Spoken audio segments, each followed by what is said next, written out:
मन मरे माया मरे मर मर जाय शरीर आशा तृष्णा ना मरे कह गए संत कबीर कृष्णा नाम पे कह गया सतबीर। मन मरी जाए ज्યાં સુધી મન ન મરે, મન માયામાં જ્યાં સુધી જકડાયેલું રહે ત્યાં સુધી ગમે એટલું બધું ઘર સંસારને છોડી દીધો હોય અને છતાંય મુક્તિનો માર્ગ મળતો નથી. અંતના સમયે માયાને છોડવાની છે, અંતના સમયે મોહને છોડવાનો છે, અંતના સમયે આ જીવ છે એને સંપત્તિમાંથી કાઢી લેવાનો છે. બીજા જન્મમાં હરણી થયા છે અને હરણની યોનિમાં અવતાર ધારણ કરી અને જ્યાં પૂર્ણ કર્યો છે અવતાર, વિચાર કર્યો કે હવે મારે મન ક્યાંય ભક્તિ સિવાય રાખવું નથી. બીજા જન્મમાં બ્રાહ્મણને ત્યાં અવતાર ધારણ કર્યો છે, બ્રાહ્મણને ત્યાં અવતાર ધારણ થયો અને એ જન્મમાં પણ ભગવાનની ભક્તિ કરતા કરતા કરતા કરતા પ્રભુનું ભજન કરતા કરતા કરતા કરતા અંતના સમયે ભરતજી પહોંચ્યા છે અને અંત સમયમાં ભરતજીની મુક્તિ થઈ છે. ભરતજીની મોક્ષ ગતિ મુક્તિ ભરતજીએ વૈરાગ્ય લઈ લીધો એટલે ભરતજીની મુક્તિ થઈ છે. સ્વજનો, ભરતજીનું ચરિત્ર આપણને એ બોધ આપે છે વાસનાઓથી યુક્ત આપણે જીવન ન જીવવું જોઈએ, વાસનાઓથી મુક્ત જીવન જીવવું જોઈએ. ગમે એટલું છોડ્યા આપણે છતાંય જો આપણી જીવની વાસનાઓ છે એ જેમાં રહી જશે એ વાસનાઓ પૂરી કરવા માટે આપણે બીજી વખત આવવું પડશે. જળ ભરતજીનું ચરિત્ર પૂર્ણ કરી અને સપ્તમ સ્કંદમાં ભક્ત પ્રહલાદની કથા સુખદેવજી મહારાજે કરી છે. બાળ ભક્ત પ્રહલાદ થઈ ગયા, રાક્ષસને ત્યાં અવતાર ધારણ કર્યો છે ભરતજી પ્રહલાદજી. હિરણ્યકશિપુ અધર્મનો કેવડો મોટો એક પુંજ કહેવાય. આખા જગતની ઉપર એનો બહુ મોટો ત્રાસ, અધર્મમય જીવન છે. હિરણ્યકશિપુ જીવે છે અધર્મમય, સર્વત્ર અધર્મમય જીવન જીવે છે. અને બ્રહ્માજીની તપશ્ચર્યા હિરણ્યકશિપુ એક વખત માટે કરવા બેઠો છે અને ભજન જ્યાં કર્યું છે અખંડ તપશ્ચર્યા હિરણ્યકશિપુએ કરી એટલે ભગવાન પ્રસન્ન થયા. હિરણ્યકશિપુને કહેવા લાગ્યા, હે રાજન, માંગ તારે શું જોઈએ છે? હિરણ્યકશિપુએ ભગવાન પાસેથી વરદાનો માંગ્યા છે.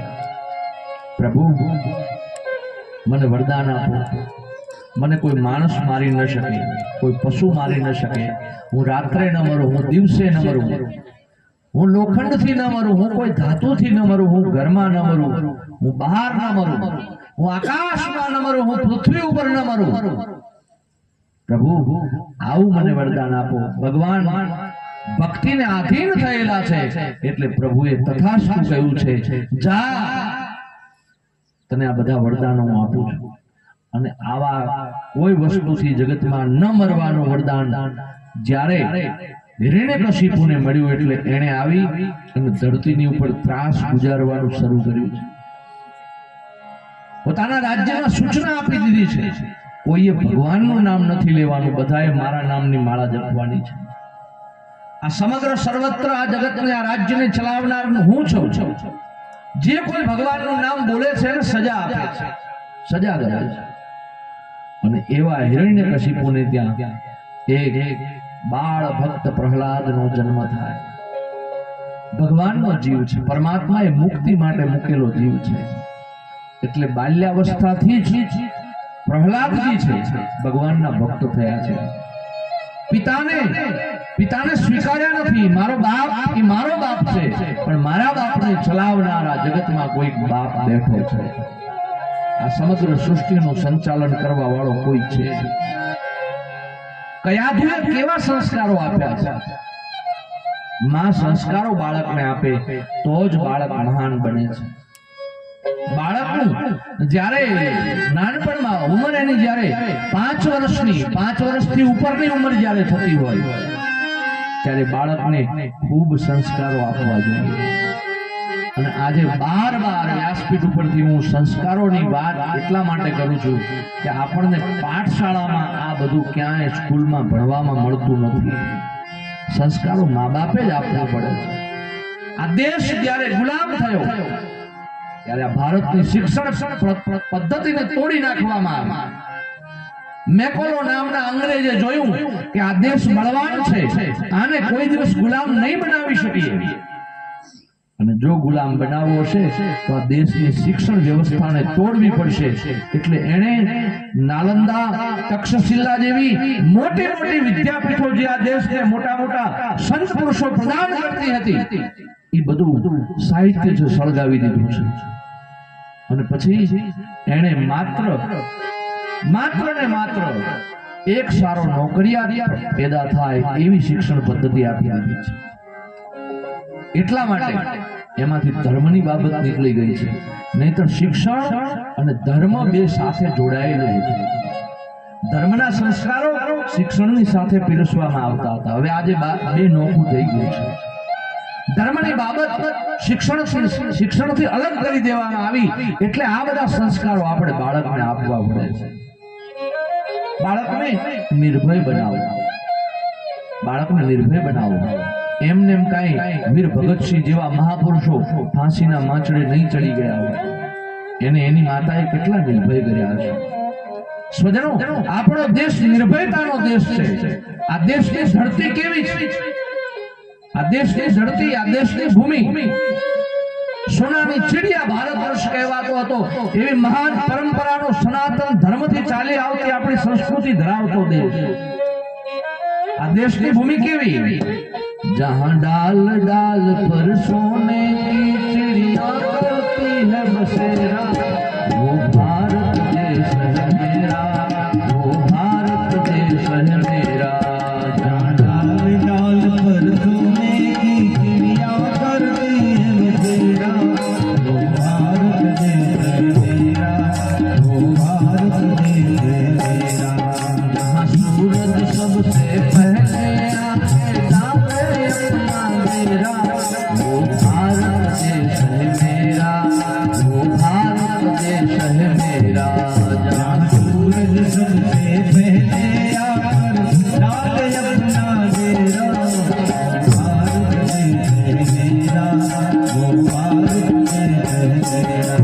जहाँ ऋषि मुनि जपते हैं सदा हरि नाम की माला, हरि नाम की माला.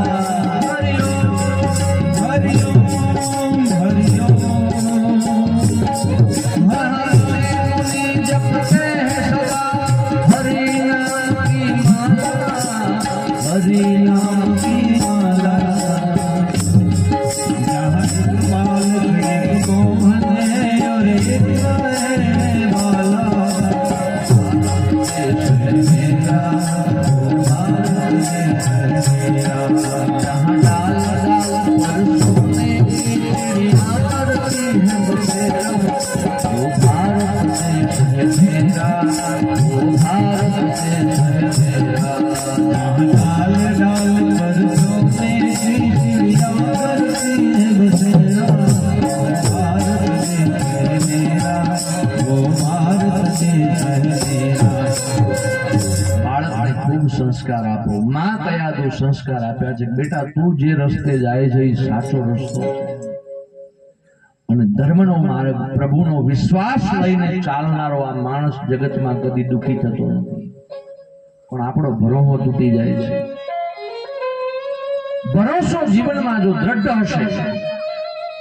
પ્રહલાદજી જ્યારે ભગવાનનું ભજન કરે છે, શાળાએ જાય તો બાળકોને હરિનામની ધૂન સંભળાવે છે. સમાચાર જ્યારે હિરણ્યકશિપુને મળ્યા ત્યારે હિરણ્યકશિપુએ મારી નાખવા માટેના અનેક પ્રયત્નો કર્યા છે. પહાડ ઉપર જઈ અને નાનકડા પ્રહલાદને ગબડાવી દેવામાં આવ્યો છે. હાથીઓના પગ તળે પ્રહલાદને કચડાવી અને મારી નાખવાનો પ્રયત્ન થયો છે. સમુદ્રના ઊંડા જળમાં જઈ અને પ્રહલાદને ફેંકી દેવાનો પ્રયત્ન થયો છે. બધેથી ભગવાન બચાવીને પ્રહલાદજીને એમ કેમ લઈ આવે છે. ભક્તિ નાનકડા બાળકને શું આવડે, પણ એનો ભરોસો એટલો બધો દ્રઢ હતો. આપણો તો ભરોસો તૂટી જાય. વિશ્વાસ રાખીએ અને જ્યાં હરી આવવાની તૈયારી થાય ત્યાં આપણો વિશ્વાસ છે એ તૂટી જાય. શ્રદ્ધા અને ભરોસો હોય તો સ્વજનો, આજે આ કલયુગમાં આ સમયમાં પણ 14 બ્રહ્માંડનો માલિક આવે છે. ગમે એવું કામ તમારું કરી દે છે, એના ભરોસે એનો ભરોસો રાખી અને જીવતા જગતમાં આપણને આવડવું જોઈએ.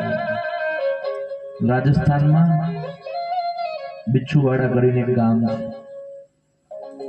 અને સવસીજી ઠાકોર નામનો એક ધરણીધર સામળિયાનો બહુ મોટો ભગત થઈ ગયો. કેવી શ્રદ્ધા! પૂનમનો દિવસ આવે એટલે ધરણીધર સામળિયાના મંદિરે એ દર્શન કરવા માટે દર પૂનમ ભરવા જાય છે. ધરણીધર સામળિયાની પૂનમ ભરે, વહેલા સવારે આવે, એક એક પગથિયા ઉપર બેસી એક એક માળા કરે અને ધરણીધર ઢીમાના દર્શન કરી પૂનમના હાંજના પાછા આવે. આખો દિવસ પરમાત્મામય વિતાવે, પૂનમની ટેક લીધેલી છે.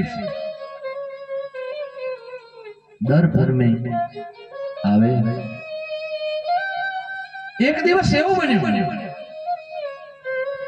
એક દિવસના સમય એવું બન્યું, સવસીજી ઠાકોરને જમીનનો કેસ ચાલે છે અને કોર્ટમાં મુદત પડી છે કેસ ચલાવવા માટે. કોર્ટમાં મુદત પડી છે કેસ ચલાવવા માટેની, અને તારીખના દિવસે પૂનમ હતી. વકીલે કીધું કે ઠાકોર સાહેબ, તમારે હાજર રહેવું પડશે, તમારે રહેવું પડશે હાજર. કારણ કે આપણો કેસ ચલાવવા ઉપર છે, આ કેસ આપણે ચલાવવાનો છે. એ આગળના દિવસે આખી રાત સવસીજીને નિંદ્રા નથી આવી. એમને એમ થયા કરે કે હું ઠાકોરની ધરણીધર સામળિયાની પૂનમ ભરું કે કોર્ટની તારીખ ભરું, કરવું શું? બે એક જ દિવસે છે. અને પછી નક્કી કર્યું કે કોર્ટમાં જમીનનો કેસ હારી જવાય તો ભલે હારી જવાય, પણ ધરણીધર સામળિયાની પૂનમ છે એની ટેક મારે તોડવી નથી. એ દિવસ ઉગ્યો, કોઈને કહેવા રહ્યા નથી, અને ચાલતા ચાલતા ચાલતા સવસીજી છે એ સામળિયાના ધરણીધરના મંદિરે આવ્યા છે. પૂર્ણિમાનો દિવસ હતો. દરરોજની જેમ હાથમાં માળા લઈને એક પછી એક પગથિયું છે એ ચડતા ચડતા ચડતા ચડતા ચડતા ઠાકોરજીના ચરણોમાં આવ્યા. અને પછી આજ દર્શન કર્યા ને એટલે મૂર્તિમાં કાંઈક ફેરફાર દેખાયો. મૂર્તિ થોડીક ઝાંખી દેખાણી. બાર દર્શન કરે છે કે જ્યારે જ્યારે પૂનમે પૂર્ણિમાના દિવસે હું દર્શન કરવા માટે આવું ત્યારે આ મૂર્તિ મને સામે હસીને બોલાવે છે. આજે મૂર્તિનો તેજ કેમ નથી? સાંજ પડી, પૂનમની ટેક પૂરી કરીને સવસીજી ઘરે આવ્યા. રાત્રિનો સમય થયો છે અને વકીલ છે એ કેસના કાગળો લઈ સવસીજીની પાસે આવ્યા છે. સવસીજીને કહેવા લાગ્યા, સવસીજી, આજ તમે કોર્ટમાં બહુ સારા જવાબો આપ્યા, આપણે કેસ જીતી ગયા, હું મારી ફીનો હિસાબ લેવા આવ્યો છું. સવસીજી કે આપણે કોર્ટમાં કેસ જીતી ગયા? બોલે હા. અને મેં જવાબો આપ્યા હતા? હવે તમે હાજર થયા છો, ન્યાયાધીશે તમને પ્રશ્નો કર્યા, તમે જવાબો આપ્યા, તમારી દલીલો ઉપર તો આજ કોર્ટમાં કેસ જીતાણો છે. સવસીજી ફરીથી પૂછે, વકીલ સાહેબ, મારી મશ્કરી ન કરો, હું હાજર નહોતો. વકીલ કહે છે, સવસીજી, તમે મારી મશ્કરી કરો છો, આખો દિવસ તો તમે મારા ભેગા રહ્યા છો, કોર્ટના પ્રશ્નોના જવાબ આપ્યા છે, કેસ આપણે જીત્યા છીએ. અને સવસીજી સમજી ગયા કે આજ પૂનમના દિવસે ધરણીધર ઠાકોરના સામળિયાની મૂર્તિમાં તેજ કેમ નહોતું? એ તેજ સવસીજીનું રૂપ લઈ અને બિચ્છુવાડાની કોર્ટમાં કેસ લડતું હતું.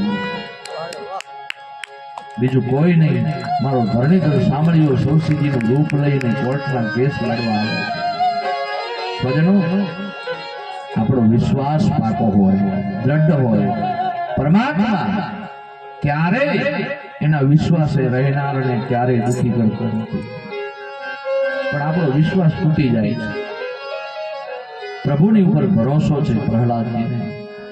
અને પછી તો હિરણ્યકશિપુ ખૂબ ક્રોધે ભરાયો છે. અને ક્રોધે ભરાયેલો હિરણ્યકશિપુ પ્રહલાદને કહેવા લાગ્યો, હે પ્રહલાદ, તું ભગવાન ભગવાન ભગવાન મારો પિતા મારો પિતા મારો પિતા કરે છે, મારે જોવો છે તારો પિતા છે ક્યાં, રહે છે ક્યાં, એનું ઘર બતા. પ્રહલાદ શાંત ચિત્તે જવાબ આપે છે, પિતાજી, તમારો બાપ મારો બાપ આ સર્વત્ર જગતનો બાપ એક છે. અને ઈ ક્યાં રહે છે એમ પૂછો છો? ઈ તો પ્રત્યેકના હૃદયમાં રહે છે, આ જગતના કણે કણમાં રહે છે, આ જગતના અણુએ અણુમાં ભગવાનનું ઘર છે. પછી જડ હોય તો એમાંય ભગવાન છે, ચેતન હોય તો એમાં પણ પ્રભુનો વાસ છે. પ્રહલાદ, આ થાંભલો ઊભો છે, આ સ્તંભમાં પણ તારો ભગવાન છે?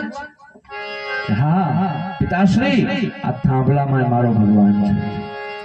અને પછી હાથમાં ખભાની ઉપર ગદા અને અહંકારમાં ચૂર થયેલો હિરણ્યકશિપુ પોતાની ગદાની સાથે ઊભો થયો છે. અને સ્તંભને પ્રહાર કરી ભગવાનને બોલાવવા માટેના પ્રયત્ન કર્યા. જ્યાં પ્રહાર કર્યો ત્યાં સ્તંભ ફાટ્યો છે.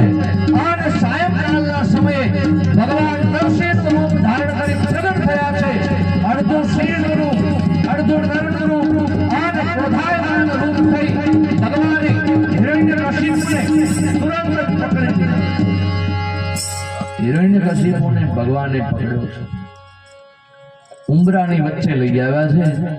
પોતાની જાંઘની ઉપર એના દેહને રાખી ક્રોધાયમાન સ્વરૂપ, નખ છે મોટા મોટા હાથના વધી ગયેલા. અને હિરણ્યકશિપુ એને ભગવાન પ્રશ્ન કરે છે, હિરણ્યકશિપુ, તારે વરદાન હતા, તું રાત્રે ન મરે, દિવસે ન મરે, લોઢાથી ન મરે, લાકડાથી ન મરે, આકાશમાં નહીં, પૃથ્વી ઉપર નહીં, ઘરમાં નહીં, બહાર નહીં. બોલ બોલ, અત્યારે કયો સમય છે? રાત છે કે દિવસ? તો સંધ્યાનો સમય છે, સાંજનો સાયંકાળનો સમય છે. અને સાંજના સાયંકાળના સમયને રાત પણ કહેવાતી નથી, દિવસ પણ કહેવાતો નથી. જાંઘની ઉપર પ્રભુએ રાખ્યો હતો. પ્રશ્ન કરે છે હિરણ્યકશિપુ, જવાબ આપ, ક્યાં છે? ધરતી ઉપર છે કે આકાશમાં? કે પ્રભુ, હું ક્યાંય ન કહેવાઉં, ન ધરતી ઉપર કહેવાઉં, ન આકાશમાં છે. ઉંબરાની મધ્ય રાખ્યો હતો, એટલે ઘરમાં પણ ન ગણાય, બહાર પણ ન ગણાય. નખ બતાવ્યા છે પોતાના ભગવાન કે જો આ નખ કોઈ ધાતુ છે, આ લોઢું પણ નથી, લાકડું પણ નથી. અને ક્રોધાયમાન ભગવાનનું રૂપ છે, પોતાના તીક્ષ્ણ નખો છે, હિરણ્યકશિપુના શરીરમાં ભરાવ્યા છે. પ્રચંડ તાકાતથી ભગવાને એના દેહના બે ભાગ કરી બંને દિશાઓમાં ફેંકી દીધા અને અધર્મનો નાશ થયો. પ્રહલાદજી, અધર્મનો નાશ થયો. અને પછી પ્રહલાદજી ભગવાનની સામે જઈને ઉભા રહ્યા. દેવતાઓએ આ ચિત્ર જોયું, પણ નરસિંહ ભગવાનનું રૂપ છે. નરસિંહનું રૂપ જ્યારે પ્રાગટ્ય થયું ત્યારે ક્રોધ સ્વરૂપ ધારણ કરીને પ્રભુ પ્રગટ થયા છે. ભગવાનનો ક્રોધ ઉતરતો નહોતો. કેમે કરી અને ભગવાનનો ક્રોધ ઉતર્યો નહીં? દેવતાઓએ કેટલી પ્રાર્થના કરી છતાંય ભગવાનનો ક્રોધ ઉતર્યો નહીં. પછી બધાએ પ્રહલાદજીને કીધું છે, પ્રહલાદજી, તમે જાઓ, તમે પ્રાર્થના કરશો તો ભગવાનનો ક્રોધ ઉતરશે. અને બાળક પ્રાર્થના કરવા આવ્યો છે, નાનકડો છોકરો પ્રાર્થના કરે છે, હે પ્રભુ, હે પ્રભુ, હે દીનદયાળ, હે અંતર્યામી, દર્શન આપો, પ્રભુ શાંત થાઓ. બાળક બની અને ભગવાનને પ્રાર્થના કરવાની છે. આપણે મોટા થઈને પ્રાર્થના કરીએ છીએ એટલે પ્રભુ આપણી પ્રાર્થના સાંભળતો નથી. બાળક થઈએ એટલે આપણામાં નિર્દોષ ભાવ આવે છે. દોષિત ભાવ સાથેની પ્રાર્થના છે, પ્રભુ સ્વીકારતો નથી. એટલે નિર્દોષ ભાવ પ્રગટ કરી અને પ્રહલાદજી ભગવાનની સામે ઉભા રહી અને પ્રાર્થના કરવા લાગ્યા છે, હે પ્રભુ, અમને દર્શન આપો પ્રભુ. શાંત થાઓ. હું ભક્તો તમારા ચરણે આવ્યો છું પ્રભુ. મેવા મળે કે ના મળે, મારે સેવા તમારી કરવી છે.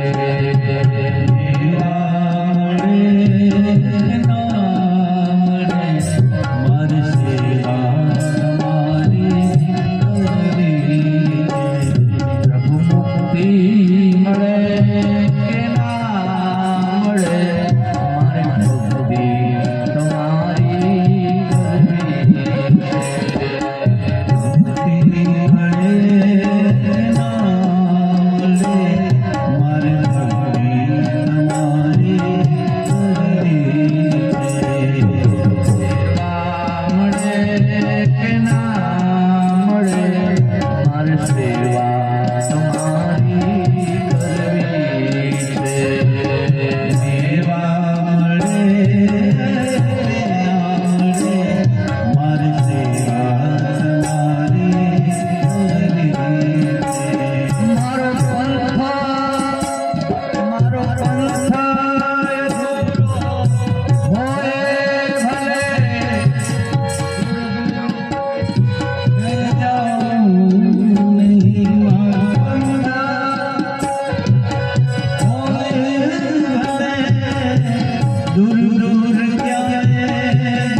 પ્રભુ રાજી થયા છે. પ્રહલાદજી વર્ષો સુધી રાજ્ય કરી ધર્મની સ્થાપના કરીને પ્રહલાદજી વૈકુંઠમાં ગયા છે. સુખદેવજી મહારાજ પરીક્ષિત રાજનને સપ્તમ સ્કંદની કથા પૂરી કરી અષ્ટમ સ્કંદમાં હરિના અવતારોની કથા કહી છે. પ્રભુએ સમયાંતરે જ્યારે અધર્મ વ્યાપ્યો છે ત્યારે આ જગતમાં અવતાર લીધા છે. એવા પરમાત્માએ 24 અવતારો આ જગતની ઉપર લીધા છે. 4 યુગની કથા કહી છે. 4 આપણા યુગ છે: સતયુગ, ત્રેતાયુગ, દ્વાપર યુગ અને કલિયુગ. 4 યુગની કથા સપ્તમ સ્કંદમાં ભાગવતજીમાં સુખદેવજી મહારાજ પરીક્ષિત રાજનને સંભળાવે છે. અને પછી ગજેન્દ્ર મોક્ષનું ચરિત્ર કહ્યું છે.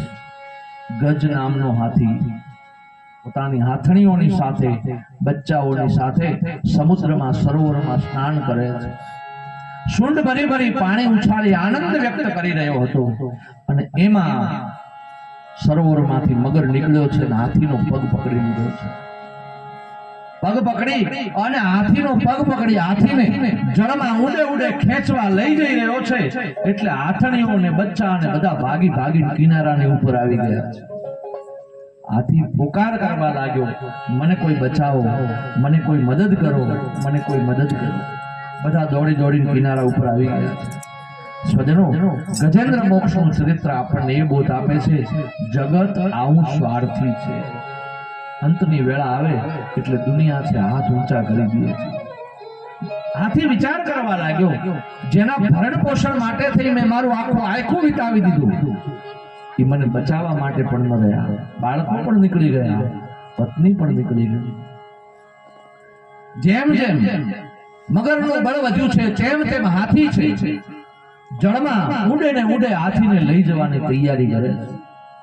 પછી હાથીને એમ થયું કે હવે આ મુશ્કેલીમાંથી મને સંસારે તો ન બચાવ્યો, એટલે મારે હવે ભગવાનને પ્રાર્થના કરવી છે, પ્રભુને પ્રાર્થના કરવી છે. સ્વજનો, આ જગતમાં ગમે એવડી મોટી મુશ્કેલી આવી પડે તો બે હાથવાળા જોડે પ્રાર્થના ન કરતા 1000 હાથવાળાને પ્રાર્થના કરજો. એકાદો હાથ એનો ખાલી હશે એ તમને કોઈ દિવસ ઝોલી તમારી ખાલી નહીં નીકળે. પણ આપણે પહેલા બે હાથવાળા પાસે જઈએ છીએ, પહેલા માણસની પાસે જઈએ છીએ અને હાવ માણસ છૂટી પડે, સાવ છૂટી પડે, પછી આપણે ભગવાન પાસે જઈએ છીએ. પછી એમ કહીએ કે હવે ભગવાન બચાવે તો ભલે, પણ પહેલેથી જો ભગવાનનો ભરોસો કર્યો હોય તો આ જગતની પાસે આપણે જવું ન પડે. આથી પોકાર કરવા લાગ્યો છે, હે કૃષ્ણ, હે કાળિયા ઠાકર, હે દ્વારિકાધીશ, આવો અને આ કાળના મુખમાંથી મને છોડાવો. હે ગોવિંદ, હે ગોપાલ, અબ તો જીવન હારે. હે ગોવિંદ, હે ગોપાલ, અબ તો જીવન હારે. હે ગોવિંદ, રાખો શરણ, શરણ હે તમારે. હે ગોવિંદ, રાખો શરણ, શરણ હે તમારે. जीवन है गयो सिंधु के किनारे, वीर जीवन है गयो सिंधु के किनारे. सिंधु भी बस सका चरण नहीं बचावे, सिंधु भी बस सका चरण नहीं बचावे. हे गोविंद, हे गोपाल, अब तो जीवन हारे. हे गोविंद, हे गोपाल, अब तो जीवन हारे. नाग दान डूबने लगो कृष्ण को पुकारे. नाग दान डूबने लगो कृष्ण को पुकारे. द्वारिका में शब्द गयो, शोर भयो तारे. द्वारिका में शब्द गयो, शोर भयो तारे. शंख चक्र गदा गरुड़ लई सिधारे. गरुड़ लई सिधारे. हे गोविंद, हे गोपाल, अब तो जीवन हारे. हे गोविंद, हे गोपाल, अब तो जीवन हारे. हे गोविंद, राखो शरण, शरण है तिहारे. हे गोविंद, राखो शरण, शरण है तिहारे. सूर कहे श्याम सुनो, शरण है तिहारे. सूर कहे श्याम सुनो, शरण है तिहारे. अब की बेटी पार करो नंद के दुलारे. अब की बार पार करो नंद के दुलारे. हे गोविंद, हे गोपाल, हे गोविंद, हे गोपाल, अब तो जीवन हारे. हे गोविंद, हे गोपाल, अब तो जीवन हारे. हे गोविंद, हे गोपाल, अब तो जीवन हारे. ગજેન્દ્રની પ્રાર્થના સાંભળી ભગવાન આવ્યા છે, કાળના મુખમાંથી પરમાત્માએ છોડાવ્યો છે. સ્વજનો, કાળની થપાટ વાગે ત્યારે ભગવાન સિવાય આપણને બીજું કોઈ બચાવી શકતું નથી. એટલે ભગવાન સિવાય કોઈ બચાવી શકતું નથી, પ્રભુ સિવાય કોઈ બચાવી ન શકે, હરિ સિવાય બીજું કોઈ બચાવી ન શકે. એટલે પ્રભુની ઉપર પૂર્ણ શ્રદ્ધા રાખી જીવનની દોરી પરમાત્માના હાથમાં આપી દેવી. લે પ્રભુ, આ તારે જ્યાં લઈ જવી હોય ત્યાં લઈ જા. આપણે આપણા ભરોસા ઉપર ચાલવા જઈએ છીએ ત્યાં આપણને અનેક મુશ્કેલીઓ પડે. ગજેન્દ્ર મુક્તિની કથા કહી અને પછી ભાગવતજીમાં સમુદ્ર મંથનની કથા આવે છે. દેવતાઓ અને દાનવોએ મંદરાચલ પર્વતની ઉપર કુર્મનારાયણની પીઠ ઉપર મંદરાચલ પર્વતનો રવાયો બનાવી અને વાસુકી નાગનું દોરડું કરી સમુદ્રને મંથન કર્યું છે, વલોવ્યો છે. સમુદ્રમાંથી અનેક વસ્તુઓ નીકળી છે. સૌથી પહેલા સમુદ્રમાંથી વિષ નીકળ્યું છે, ઝેર નીકળ્યું. દેવતાઓને દાનવોએ જોયું કે આ તો ઝેર છે, આને કોણ પીએ, આને કોણ રાખશે? દાનવો કે અમારે નથી જોઈતું, દેવતાઓ કે અમારે નથી જોઈતું. અને એટલું કાળકૂટ ભરેલું ઝેર હતું, જો ઈ ઝેર ધરતી ઉપર પડે તો સર્વત્ર ધરતીનો નાશ થાય. આ ઝેરને મૂકવું ક્યાં? પછી બધા દેવતાઓ ભેગા થયા કે આ ઝેર બીજું કોઈ પચાવી નહીં શકે, ચાલો બધા શિવજી જોડે. શિવ પાસે આવ્યા છે, શિવને પ્રાર્થના કરી લેવા કહેવા લાગ્યા છે, પ્રભુ આ ઝેર છે એ તમારા સિવાય કોઈ પચાવી નહીં શકે, આ ઝેર તમે લીધો. ભગવાને હસતા હસતા ઝેરને સ્વીકાર્યું. સ્વજનો, શિવજી દેવતાઓના વરિષ્ઠ દેવ છે, સર્વ દેવોમાં મહાદેવ, મોટામાં મોટો દેવ છે. એટલે એણે દેવતાઓનું ઝેર છે સ્વીકાર્યું. જે આ જગતના ઝેરને સ્વીકારી લે છે, સ્વીકારે તો ખરી પણ પાછા ગળામાં રાખીને પચાવી લે છે, એ સમજી જજો એ સ્વયં શિવનો જ અવતાર છે. શિવ ઉપરથી ઝેર પચાવવાનો પ્રસંગ આપણને બોધ આપે છે. શિવ વરિષ્ઠ છે, આગેવાન છે, જગતનું કલ્યાણ ઈચ્છું છે શિવે, એટલે ઝેરને પી લીધું, પોતાના ગળામાં રાખી. અને જીવે ઝેર છે શિવે પચાવી દીધું છે. ગળું છે નીલકંઠ વર્ણી થઈ ગયું છે, નીલા રંગનું. એટલે તો મહાદેવજીનું એક નામ નીલકંઠ મહાદેવ પણ છે, એ ત્યારથી પડ્યું છે. સ્વજનો, સમાજના જગત, સમાજ, કુટુંબ જ્યારે આપણને આગેવાની આપે અને ક્યાંક મંથન થતા થતા આવું ઝેર નીકળે તો આ ઝેર જો આગેવાની લઈને બેઠા હોય તો ગળામાં રાખીને પચાવી લેજો, તો જ એનો સરખો ન્યાય નીકળશે, નહીંતર ન્યાય નહીં નીકળે. એને પેટમાં નથી ઉતારવાનું, એને આંખોમાં પણ નથી રાખવાનું. ગળામાં રાખી અને આ દેશનો, આ કુટુંબનો, આ ગામનો, આ સમાજનો કોઈ પણ આગેવાન જ્યારે આવું ઝેર ગળામાં રાખી પચાવતા શીખી જશે ત્યારે સમાજના કેટલાય પ્રશ્નો છે ત્યાં ને ત્યાં પૂરા થઈ જશે. ઝેર પચાવે છે ખરી, પણ કાં તો પેટમાં ઉતારી દઈએ, એ પેટમાં પડેલું વળી ક્યારેક બહાર નીકળે, કાં તો આંખોમાં લાવી દઈએ. આંખોમાં આવેલું તુરંત ને તુરંત એની અસર કરે. ઝેરને પચાવતા શીખો, કાળને પચાવતા શીખો. કામ, ક્રોધ, મદ, મોહ, લોભ, મત્સર ઇત્યાદિ આળસો જે જીવનમાં આવે છે એને પણ મનુષ્ય પચાવતા શીખવી જોઈએ. ઝેર નીકળ્યું છે, ભગવાને લીધું છે. ઉચ્ચેશ્રવા નામનો ઘોડો નીકળ્યો છે, ઐરાવત હાથી નીકળ્યા છે, લક્ષ્મીજી નીકળ્યા છે, ધન્વંતરી અમૃતનો ઘડો નીકળ્યો છે, દેવતાઓએ લીધો છે. એક પછી એક વસ્તુઓ નીકળે છે, અરસપરસ દેવતાઓ અને દાનવો પોતપોતાના પક્ષમાં બધી વસ્તુઓ લે છે. અને અમૃત નીકળ્યું છે, દેવતાઓ લઈને ભાગ્યા છે. વહેંચણીમાં દેવતાઓ જ્યારે અમૃતનો ઘડો પીરસે છે અને એમાં રાહુ અને કેતુના ગ્રહની ઉત્પત્તિ થઈ છે.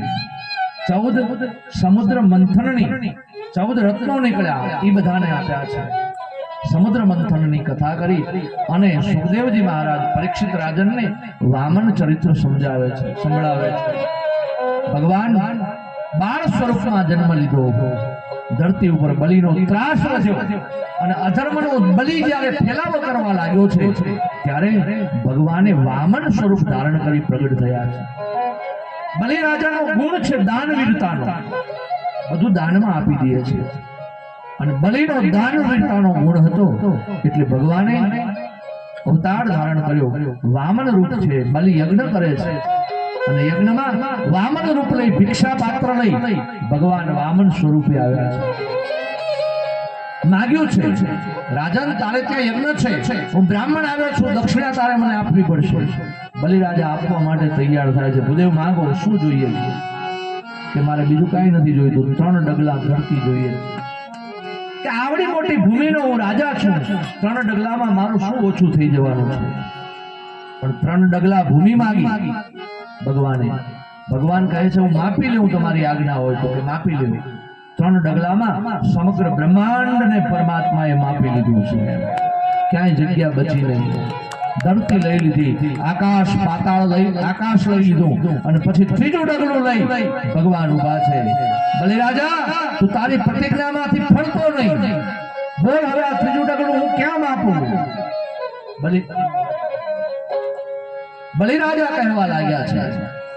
બલિરાજા વિચાર કરે છે કે આમે ભગવાને બધું સર્વસ્વ માંગી તો લીધું છે, તો હવે ત્રીજું ડગલું બીજે ક્યાંય નથી મુકાવું કે પ્રભુ ત્રીજું ડગલું છે, ત્રીજું ડગલું મારા મસ્તકની ઉપર મૂકો. અને ભગવાને મસ્તકની ઉપર, બલિરાજાના મસ્તકની ઉપર પગ રાખી પાતાળમાં મૂકી દીધો છે. અને વામન ચરિત્રની કથા કર્યા પછી નવમ સ્કંદમાં ભક્ત અંબરીશની કથા કરી છે. એકાદશી વ્રત કરનાર અંબરીશને ભગવાનનું ચક્ર બચાવવા માટે આવે દુર્વાસા ઋષિના ક્રોધમાંથી ભગવાનનું ચક્ર બચાવે છે. એકાદશીનું વ્રત વૈકુંઠને પ્રાપ્ત કરનારું, વૈકુંઠને પ્રાપ્ત કરનારું છે, અમૃતને પ્રાપ્ત કરનારું. ભક્ત અંબરીશની કથા કહી અને નવમ સ્કંદમાં સુખદેવજી મહારાજ પરીક્ષિત રાજનને રામાવતારની કથા કહે છે. એ રાજન, હવે પરમાત્માનો રામ તરીકે દશરથજી મહારાજને ત્યાં જે જન્મ થયો એની તમે સુંદર કથા કહો, સાંભળ. અને રામાવતારની કથા છે એ સરસ મજાની કથા સાંભળવા માટે પરીક્ષિત રાજા આતુર થયા છે.